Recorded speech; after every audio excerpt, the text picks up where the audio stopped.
오늘 우리에게 주시는 하나님의 말씀은 누가복음 9장 51절로부터 62절의 말씀입니다. 누가복음 9장 51절로부터 62절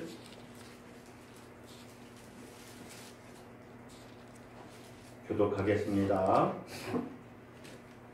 예수께서 승천하실 기약이 차감해 예루살렘을 향하여 올라가기로 굳게 결심하시고 사자들을 앞서 보내심에 그들이 가서 예수를 위하여 준비하려고 사마리아인의 한 마을에 들어갔더니 예수께서 예루살렘을 향하여 가시기 때문에 그들이 받아들이지 아니하는지라.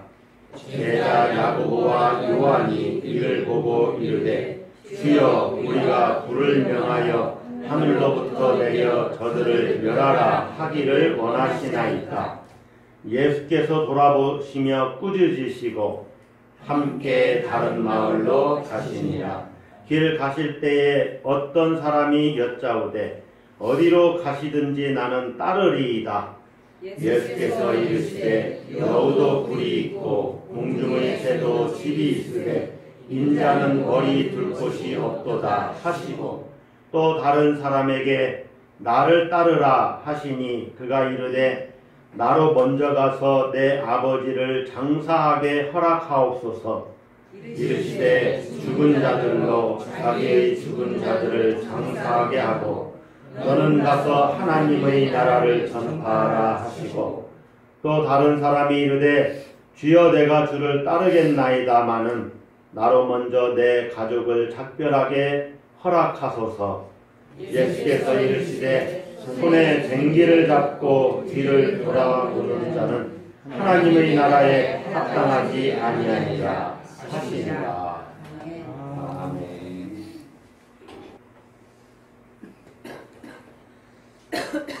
우리가 예배를 마치는 그 시간쯤에 우리가 비전선언이나 또 공동체 선언을 같이 읽고 그 말씀을 우리 마음판에 새기는 시간을 갖습니다. 주보에 보면 공동체 선언이 있고 비전 선언이 있지요. 공동체 선언을 보면 우리는 세상에서 부름받은 하나님의 백성이요 세상으로 보냄받은 예수 그리스도의 제자입니다. 하나님의 백성으로 부름받고 예수님의 제자로 세상에 파송된다. 파송하셨다 하는 내용이지요. 여러분, 그러면 하나님의 백성으로는 부름받았다는 이 말씀이 하나님의 백성으로 부름받았다는 이 말씀이 그러면 예수님의 제자로는 부름받았다는 말씀이 아닌 것이냐. 표현만 달리했을 뿐이지 예수님의 제자로도 우리가 부름받았다는 이야기죠. 비전 선언문을 보면 우리의 비전은 사람들을 예수 그리스도의 제자로 세워 사람들에게 복음을 전해서 그들이 예수 믿고 예수님의 제자가 되도록 하는 것, 이것이 우리의 비전이다. 그래서 그들도 이제 선교의 사명을 감당하도록 하는 것이 우리의 비전이다. 교회가 뭐 하는 곳이냐 하는 걸 이야기하는 거죠. 예수님의 제자로 다른 사람들을 삼으려면 내가 먼저 예수님의 제자가 돼야 됩니다. 아멘? 네. 내가 예수님의 제자가 안 되고 어떻게 다른 사람을 예수님의 제자가 되라고 할 수가 있습니까? 여러분, 우리가 교회에서 많은 그 용어들 중에 우리에게 부담이 주는 많은 그 용어들이 있습니다. 예수님의 말씀 중에 나를 따르라, 이 말을 듣는 우리는 상당히 부담이 되죠. 예수님이 어느 길을 가셨는지를 알고 있으니까 부담으로 다가옵니다. 하나님께서 우리를 인도하십니다. 우리를 축복하실 것입니다. 이런 말씀들은 아멘이 잘 되는데 나를 따르라 하는 예수님의 말씀에는 부담으로 다가온다는 것이죠. 여러분들은 어떻습니까? 예수님의 제자로 부름받았다. 제자라는 말 자체가 부담입니다. 이게 특권이면서 부담이지요. 예수 잘 믿으세요. 예수 믿으셔야 됩니다. 라고 전도하기는 어찌 보면 쉬운 겁니다. 그런데 당신이 생명을 얻으려면 예수님의 제자가 되어야 됩니다. 라고 말하는 것은 좀 더 수준 있는 것을 요구하고 좀 더 어려운 어떤 의무가 있다는 것을 이야기하는 것이죠. 제가 오늘 우리 대개는 이제 한 주 전에 우리 찬양대가 예배 중에 찬양할 곳을 선곡해서 이렇게 찬양을 하게 되는데 오늘 찬양을 하면서 또 준비를 하면서 우리의 이 찬양 가사가 오늘 성경 주제와 너무나 우리가 설교 주제와 너무나 일치되는 것을 보고 저도 깜짝 놀랐어요. 주께서 주신 은혜 나는 말할 수 없네. 얼마나 주님의 그 은혜가 큽니까? 그렇죠? 주님의 은혜가 우리가 값없이 받은 은혜지만은 싸구려 은혜는 아니라는 걸 여러분 잘 기억하셔야 돼요. 값없이 나는 받았지만 얼마나 그 값이 크고 놀라운지 세상의 어떤 것과도 비교할 수 없는 값을 치르셨다는 겁니다. 그 은혜가 얼마나 놀랐습니까? 예수 그리스도가 목숨을 내놨잖아요. 십자가에. 그로 말미암아 내가 구원을 받게 됐잖아요. 그러니까 값없이 받은 은혜지만은 싸구려 은혜는 아니다. 주님이 주신 모든 은혜 나는 말할 수 없네. 뒤에 부분 한번 따라서 해보겠습니다. 내 영혼 즐거이 주 따르렵니다. 내 영혼 즐거이 주 따르렵니다. 그렇게 해서 따라가겠어요? 다시 한번 내 영혼 즐거이 주 따르렵니다. 내 영혼 즐거이 주 따르렵니다. 주님을 따라가는데 즐거이 따라가겠다. 이거 여러분 이게 보통 이게 지금 그냥 따라서 하세요 하니까 따라서 한 거지 이게 따라서 보통 그냥 할 말이 아니에요. 내 영혼 즐거이 주 따르렵니다. 왜 그러냐면 자, 그 다음 마지막 내 영혼 즐거이 주 따르렵니다. 주께 내 삶 드립니다. 주께 내 삶 드립니다가 맨 마지막 구절이에요. 이 구절이 얼마나 놀라운 고백인지 여러분이 이게 이 가사가 의미하는 것을 뭔지 모르고 찬양하고 우리는 그냥 아멘을 하는 거가 맞아요. 왜 그러냐면 따라서 일단 합시다. 주께 내 삶 드립니다. 주께 내 삶 드립니다. 이게 얼마나 심각한 표현인지 아시죠? 자, 조금만 바꿔볼게요. 내 삶 드리는 것보다는 수준이 낮은 걸 드린다고 제가 조금 말을 바꿔서 하겠습니다. 주께 내 시간 드립니다. 주께 내 시간 드립니다. 드릴 수 있어요? 네. 다음 주께 내 돈 드립니다. 내 삶을 드리는데 그거 조금만 아니 삶을 드리는 거와 돈을 드리는 게 이게 돈 드리는 게 더 쉽죠. 그렇죠? 네. 시간 드리는 게 좀 쉽죠. 삶을 드리 좀 이따 가장 심도가 깊은 거 주께 내 목숨 드립니다. 따라서 하겠습니다. 따라서 할 사람만 하세요. 주께 내 목숨 드립니다. 주께 내 목숨 드립니다.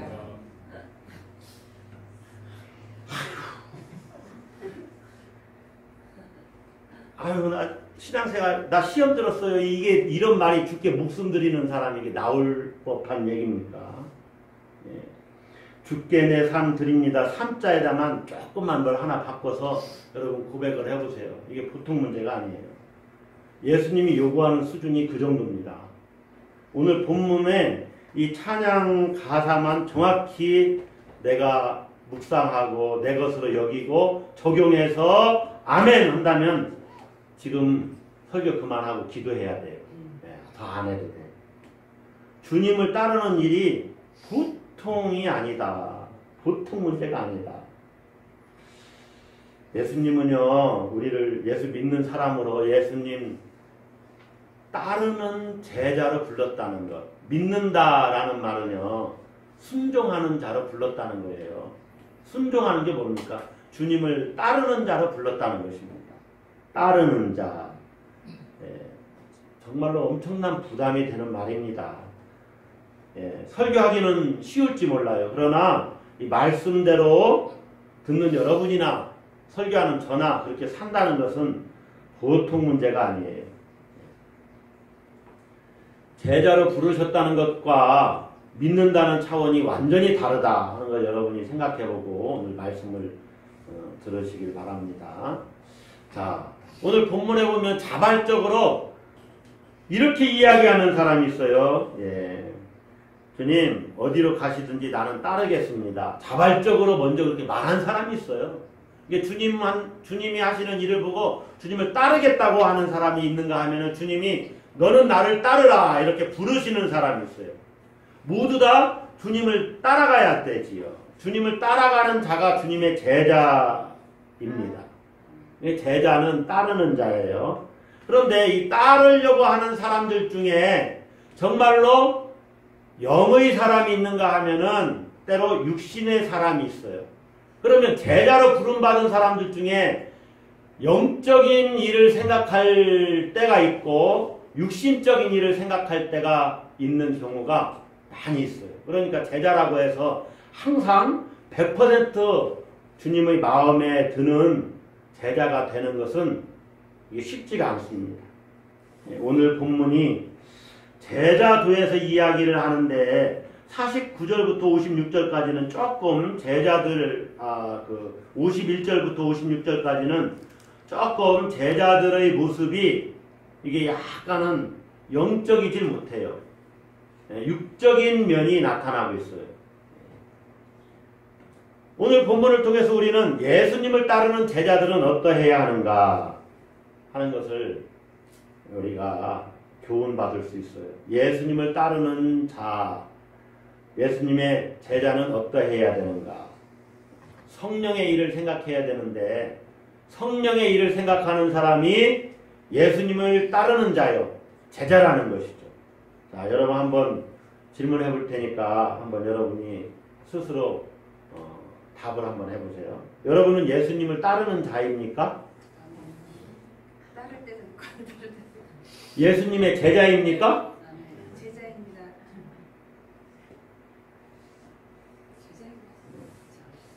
제자입니다. 그러니까 항상 여러분은 그 중간을 잘 어떻게 찾아갈까 고민하시죠? 여러분은 성령의 일을 생각하는 사람입니까? 아멘. 성령의 일을 생각하는 사람은 제자로서의 삶을 살아가려고 하는 사람입니다. 근데 왜 아까는 아멘을 안 하셨어요? 근데 잘 보세요. 자, 제자가 어떠해야 되는 사람이냐? 일단 첫 번째로 제자는 따라서 하겠습니다. 사명에 집중한다. 그러니까 주님이 예루살렘을 향해 올라가기로 결심을 합니다. 그런데 예루살렘에서는 무슨 일이 있을 것인지를 아셔요. 오늘 누가복음의 기자인 누가는 예수께서 승천하실 기약이 차가네. 승천하실 기약이 차간다는 것은 십자가를 지고 죽으셔야 될 때가 됐다는 것을 아신다는 것과 똑같은 말씀이에요. 왜냐하면 죽으셔야 부활하고 부활해야 승천할 수가 있잖아요. 그것을 조금 말로 바꾼 거죠. 그러니까 십자가는 영광과 직결이 돼요. 고난이 영광이다. 그런데 예수님이 승천하실 기약이 다 됐다는 것을 알고 이제 예루살렘으로 가야 되겠다. 이렇게 굳게 결심을 하셨다. 그래서 먼저 제자들을 보내는데 제자들이 이제 예수님이 예루살렘에 올라가는 길을 준비하기 위해서 먼저 사마리아인들의 마을에 들어갑니다. 52절에 보면 사자들을 앞서 보내심에 이 사자들은 제자들 이야기하는 거예요. 그들이 가서 예수를 위하여 준비하려고 사마리아인의 한 마을에 들어갔더니 예루살렘을 향해 올라가는 길에 필요한 것들을 준비하기 위해서 사마리아인의 한 마을에 제자들이 갔습니다. 물론 예수님도 이제 뒤따라 가시죠. 그런데 53절에 보면 사마리아인들의 반응이 예사롭지가 않아요. 예수님 일행을 받아들이질 않는 거예요. 사마리아인들이 예수 일행이 예루살렘으로 간다는 것을 알고 그들을 거부합니다. 여러분 그 53절 한번 보세요. 예수께서 예루살렘을 향하여 가시기 때문에 그들이 받아들이지 아니하는지라. 거부했다는 거예요. 거부. 여러분 다른 사람이 나의 호의를 또 내가 어떤 나 자신을 너 하다못해 우리 여기 모임이 있으니까 당신 좀 나가 계세요. 이렇게만 얘기해도 기분이 나빠요. 기분이 상해요. 기분이 나쁘고 기분이 상합니다. 희한한 거예요.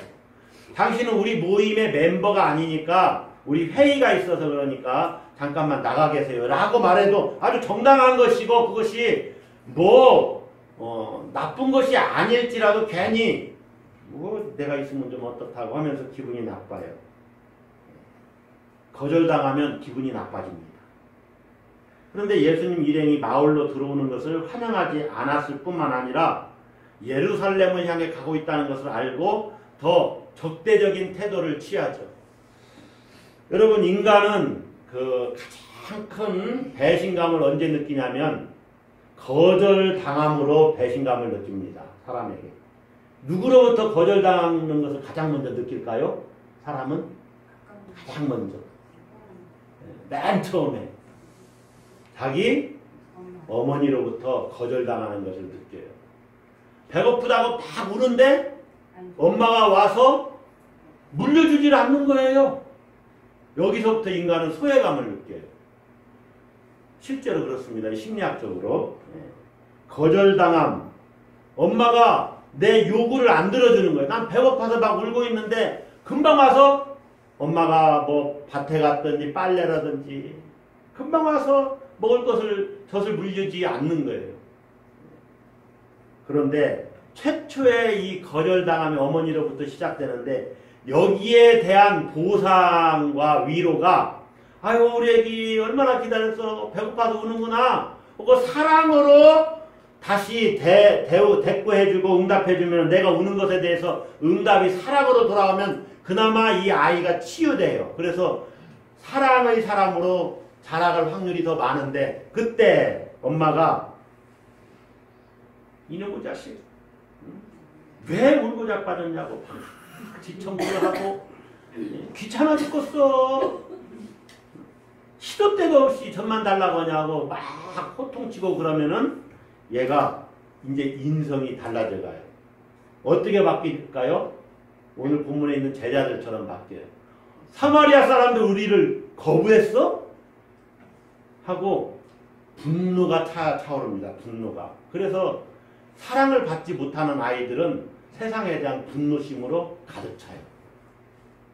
분노심으로 가득 차요. 이것은 아이 때나 어른이 돼서 마찬가지예요. 왜 사마리아인들은 예수님 일행을 거절했을까? 잠깐 살펴보면 사마리아가 그 기원전 예수님 전 BC죠. 예수님 전 722년에 아수르에 의해서 북왕조 이스라엘이 망합니다. 사마리아 땅이 망해요. 그곳에 근데 많은 그 이방인들이 이제 거주하게 되지요. 사마리아 땅에. 그때 이스라엘인들이 이 이방인들과 결혼을 합니다. 뭐 결혼을 해서 살 수밖에 없잖아요. 그래서 유다 민족으로서 보면은 혼혈족이 탄생한 거예요. 자연스럽게 그렇게 된 겁니다. 나라가 망해서 그 땅에 그 침략한 나라에서 자기 백성들을 갖다가 거기서 살라고 이주시키니까 자연스럽게 그 땅에 이제 외국인들이 와서 살게 되고 외국인들과 자연스럽게 결혼하다 보니까 이 고유성, 민족의 고유성이 사라지는 것은 당연하지요. 그런데 더 문제는 뭐냐? 이 사마리아인들은 자연히 여호와에 대한 신앙이 변질돼 가고 있었다는 거죠. 일종의 혼합 종교를 신봉하게 됩니다. 그리고 그리심산에 성전을 세워요. 그래서 예루살렘 성전을 인정을 하질 않아요. 우리들이 세운 이 그리심산의 성전이 참 성전이다. 이것이 요한복음 4장에 나오죠. 사마리아 수가성에서의 한 여인과 대화 속에서 우리 조상들은 그리심산에서 예배드리는데 당신들은 예루살렘에서 예배드린다고 하는데 무엇이 맞냐 이렇게 질문을 하는 거죠. 이게 주님 이 산에서도 말고 저 산에서도 말고 오직 영과 진리로 하나님을 예배하라 이렇게 대답하시잖아요. 그런 거예요. 그래서 유대인들이 이 사마리아인들을 멸시하고 상종을 잘 안 해요. 상호간에 아주 정서적으로 나쁜 감정이 배어 있는 겁니다. 마치 일본 사람과 우리나라 사람. 여러분, 우리가 그 북한과의 관계에서 우리가 미국이 우리나라와 지금 우호 관계에 있잖아요. 북한은 우리 동족이고 우리가 사랑해야 되지만 전쟁의 위기를 촉발하는 세력에 대해서는 당연히 이렇게 거부해야 됩니다. 미국이 우리의 적이 아니고 북한의 총뿌리가 북한 백성들이야 사랑해야 되지만 우리를 향해서 총을 향하는 그 권력에 대해서는 다 당연히 그러니까 이걸 관계를 잘해야죠. 일본도 마찬가지죠. 일본도 자유민주주의 국가로서 우리 국익이 되는 것은 물론 청산해야 될 건 잘 청산을 해야 되지만 국익이 되는 것은 우리도 취하고 또 그들에게 줄 수도 있어야 된다는 거죠. 신일주의자라고 말하는 것은 좀 문제가 있어요. 그런 것에 대해서. 자, 사마리아인들은 예수님 일행을 맞이하고 예수님이 누군지를 정말 알았다면 그들 일행을 맞이했을 거예요. 그러나 그들은 오래된 고정관념, 선입관 때문에 하나님의 아들을 배척하는 이런 오류를 낳게 돼요. 예수 일행을 맞이하지 않았다는 거죠. 반감도 있었지만 무엇보다도 종교적인 그러한 갈등이 크게 작용했어요. 예루살렘 성전을 참된 성전으로 예배 장소로 알고 있는 유대인들 그들 받아들이지 않겠다. 그래서 예수 일행이 예루살렘을 향해 가시는 것을 알고 그들을 거부한 겁니다. 53절에 정확히 나와 있죠. 예수께서 예루살렘을 향하여 가시기 때문에 그들이 받아들이지 아니하는지라. 예루살렘을 향해서 왜 가겠습니까? 유월절을 맞이해서 이제 그곳에서 하나님을 예배하고 그곳에서 제사를 드리려고 하는구나. 여러분, 이런 육적인 사람들을 대할 때 예수님의 제자인 우리가 제자들은 어떻게 해야 됩니까? 본문을 보세요. 54절에 제자 야고보와 요한이 이를 보고 이르되 거절당했어요. 거부당했어요. 그것을 보고 이르되 속에서 불이 납니다. 지금 다 같이 주여 거기서부터 같이 읽습니다. 주여 우리가 불을 명하여 하늘로부터 내려 저들을 멸하라 하기를 원하시나이까? 이게 엘리야 선지자를 이렇게 생각한 것 같아요. 엘리야를 연상시킵니다. 그래서 어떤 사본에는 우리가 불을 명하여 그 앞부분에 엘리야가 한 것 같이 라는 말이 덧붙여져 있어요. 엘리야가 한 것 같이 우리가 불을 명하여 저놈들을 싹 쓸어버려 달라고 이렇게 하기를 원하십니까? 주님한테 물어보는 거예요.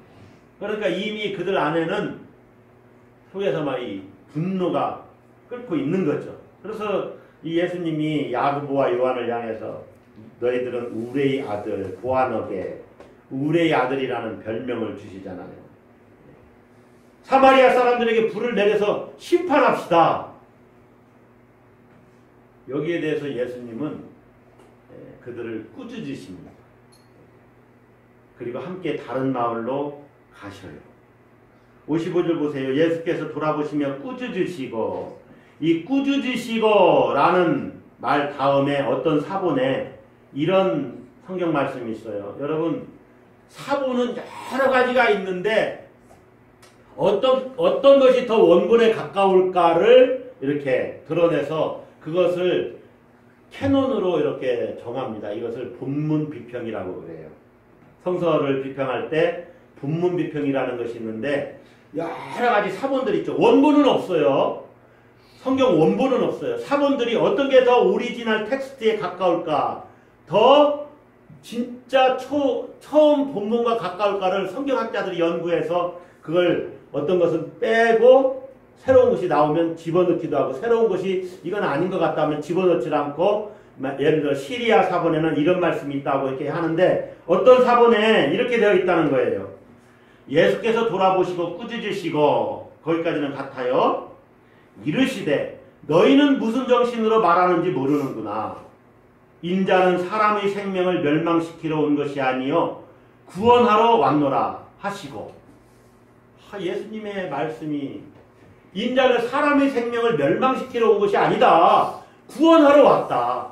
저들이 비록 우리를 거부하지만 저들을 멸하는 것은 내 뜻이 아니다. 할렐루야. 여러분, 영적인 사람은요, 사람들이 우리를 감정으로 대하더라도 우리는 감정으로 대하는 것이 아닙니다. 하나님의 뜻대로 대해야죠. 그래서 주님은 사명에 집중을 해요. 사명에. 그래서 다른 마을로 가시는 거예요. 여러분들이 전도하다가 또 무슨 일을 하다가 저 사람 때문에 속상해. 그렇다고 시험에 들 일이 없어요. 나는 나에게 주어진 사명, 내가 가야 할 길을 묵묵하게 가면 되는 거예요. 할렐루야. 그것이 제자입니다. 제자예요. 예수님을 따르는 자는 그렇게 하는 거예요. 예수님은 전혀 감정에 휘둘리지 않았습니다. 예수님이라고 속상하지 않으셨겠어요? 속이 상하셨죠. 속이 상하는 것은 자연스러운 감정이에요. 근데 이 감정을 가지고 죄를 지으면 안 돼요. 제자는 그래야 됩니다. 자, 두 번째로 제자는 어떠해야 되느냐. 영의 사람은요, 따라서 하겠습니다. 대가를 지불한다. 자, 어떤 제자가, 제자 되고자 하는 자가 어디로 가시든지 나는 따르겠습니다. 57절에 그러죠. 그러니까 주님이 여우도 굴이 있고 공중의 새도 집이 있으되 인자는 머리 둘 곳이 없도다. 그러니까 나를 따라오려거든 너는 그냥 떠돌이 생활을 감내해야 돼. 숙소가 제대로 마련되지 않을 수도 있어. 다시 말하면 다른 말로 우리가 굶기도 자주 굶어야 할 수도 있어.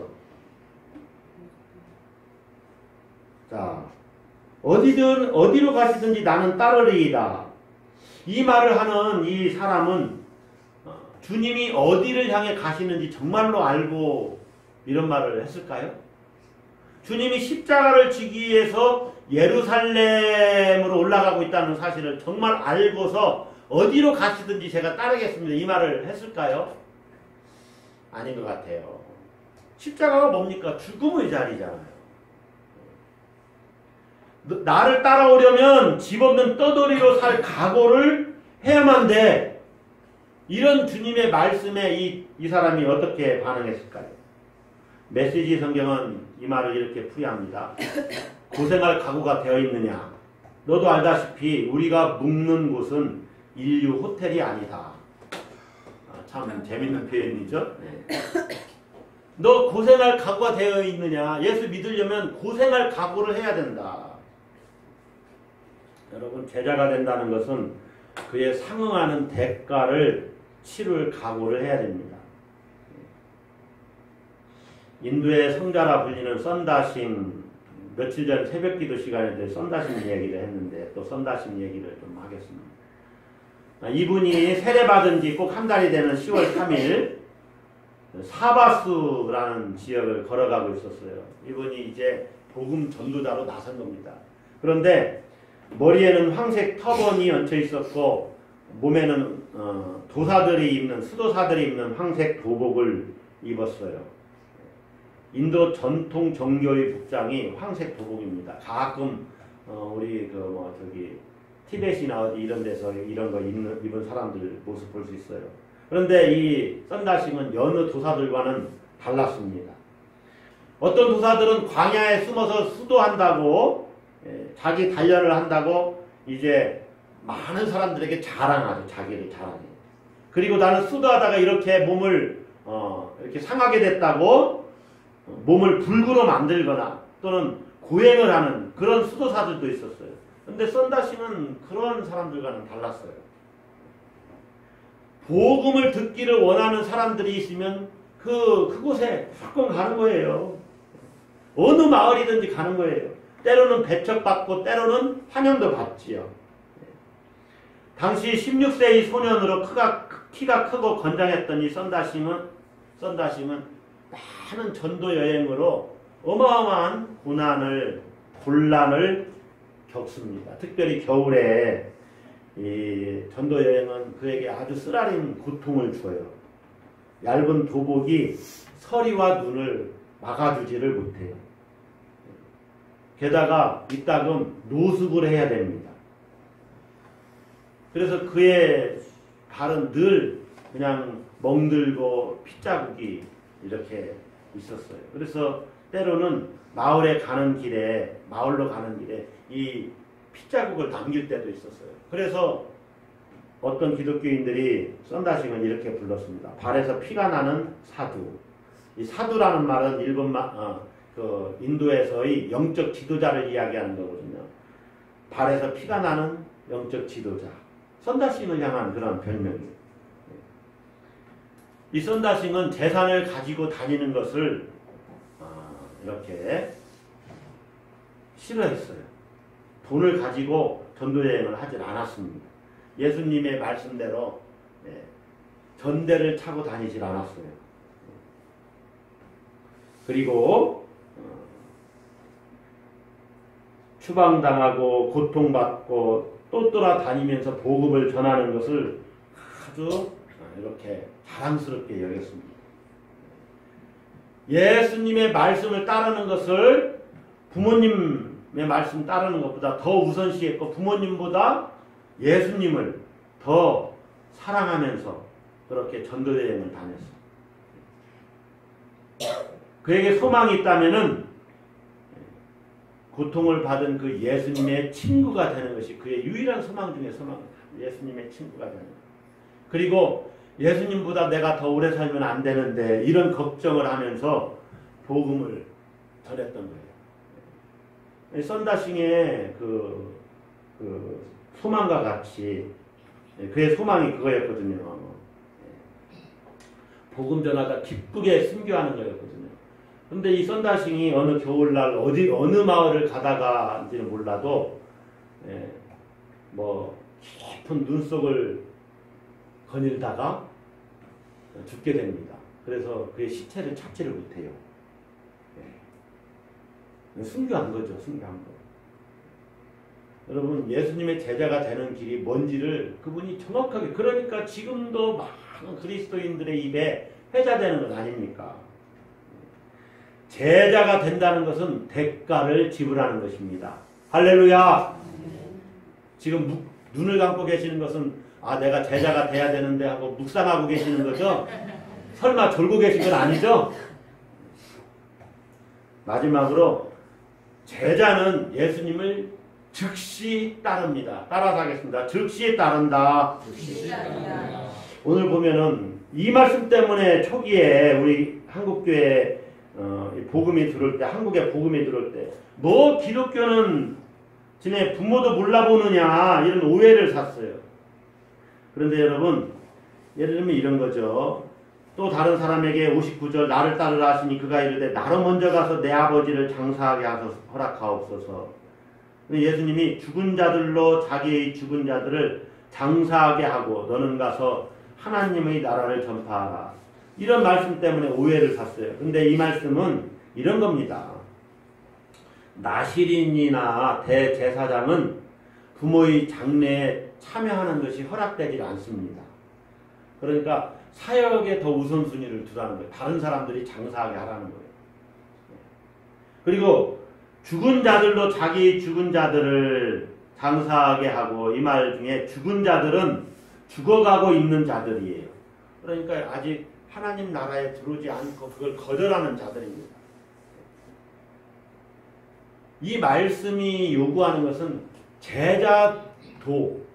제자가 된다는 것은 이렇게 급박한 사고방식을 갖고 있어야 된다. 급진적이다. 제자 도의 급진성을 이야기하는 거예요. 하나님 나라와 대비돼서 옛 세대의 종말을 구하는 겁니다. 그러니까 하나님 나라를 따르고자 하는 자는 때로 옛 세대를 완전히 단절해야 된다는 거예요. 엄청난 요구를 하는 겁니다. 죽어 없어질 인생의 명분을 과감히 떠나라는 거예요. 떠나라.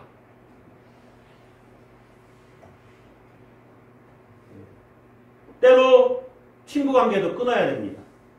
심지어. 물론 전도를 위해서 우리가 그러니까 여러분 이게 참 힘든 것 이게 이 말하면 그럼 친구도 한 사람도 사귀지 말고 그렇게 또 생각하면 안 돼요.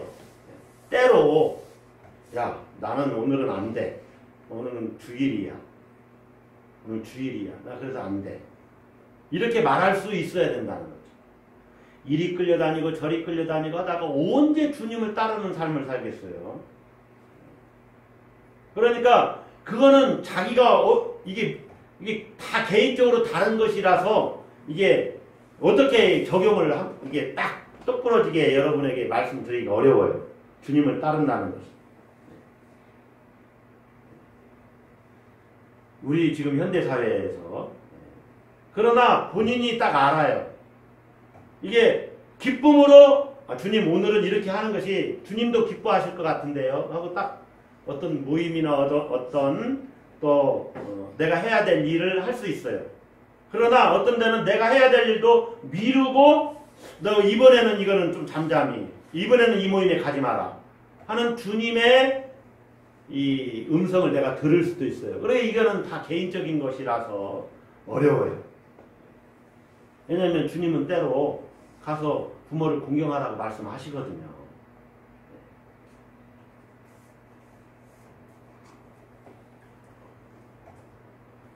여러분 이 분들이 이 다른 사람에게 59절에 또 다른 사람에게 61절에 또 다른 사람이 이르되 주여 내가 주를 따르겠나이다마는 나로 먼저 내 가족을 작별하게 허락하옵소서. 이게 나쁜 게 아니잖아요. 주님을 따르겠다고 하는 겁니다. 그런데 예수님이 너 그러면 내게 합당치 않아. 손에 쟁기를 잡고 뒤를 돌아보는 자는 하나님 나라에 합당하지 않아. 이렇게 말씀하시잖아요. 쟁기 잡은 사람이 뭐 딴 데 쳐다보고 야 경치 쳐다보면서 이렇게 하고 몰고 가면 이게 쟁기가 어디로 갈 줄 압니까? 삐뚤빼뚤 삐뚤삐뚤이죠. 빼뚤이 아니고 삐뚤삐뚤. 소가 이쪽으로 갈지 저쪽으로 갈지 어떻게 합니까? 앞을 보고 똑바로 가야죠. 육적인 사람은요 언제나 주님을 따르지 못할 핑곗거리를 가지고 있습니다. 그런데 영의 사람은 주님께 따라서 하겠습니다. 우선순위. 네, 우선순위 얘기를 하는 거예요. 우선순위. 주님을 따르기 시작했으면 다시는 뒤를 돌아보지 말라 하는 얘기입니다. 아까도 얘기했지만 좀 어려운 말이지만 옛 세대의 삶의 종말을 구해라. 종말의 도장을 꽝 찍고 이제 새로운 하나님 나라의 일을 감당하라는 거예요. 그게 뭐냐? 이게 각자가 다르다니까는요. 어떤 분은 새벽을 깨워서 새벽 기도를 해야 될 수도 있어요. 근데 어떤 분은 그 시간에 정말로 중요한 일을 해야 될 수도 있어요. 새벽 기도보다 더 중요한 일이 뭔지 저도 모르겠지만 어떤 날은 그날 그렇죠. 여러분 그날도 그럴 수도 있어요. 오늘은 하루 종일 아침부터 저녁 때까지 내가 다니는 직장에서 중요한 일을 해야 된다. 그래서 충분히 잠을 자주고 내 컨디션을 최상으로 해야 된다면 새벽 기도보다 잠이 더 중요할 수도 있습니다. 정말 그렇습니다. 그런데 그것은 주님의 관점으로 바라봐야 돼. 주님의 관점으로. 내 관점이 아니라. 왜냐하면 주님을 따라가는 길이잖아요. 주님을 따르는 일은요. 그래서 거룩한 부담입니다. 대가를 치러야 돼요. 그 대가는 바로 우리 자신입니다. 우리 자신. 우리가 가진 모든 것이에요. 내 삶 드립니다에 거기에 모두 다 포함이 되어 있어요. 어떤 경우는 생명까지도 그 대가로 치러야 할 수도 있습니다. 여러분, 육의 사람은 쉽고 편한 길만 찾아서 예수를 믿으려고 그러죠. 그리고 예수가 믿는 것을 그냥 믿고 그냥 편한 대로 살면 되지. 그렇게 살 수도 있습니다. 그렇게 살 수도 있어요. 예수 믿어도.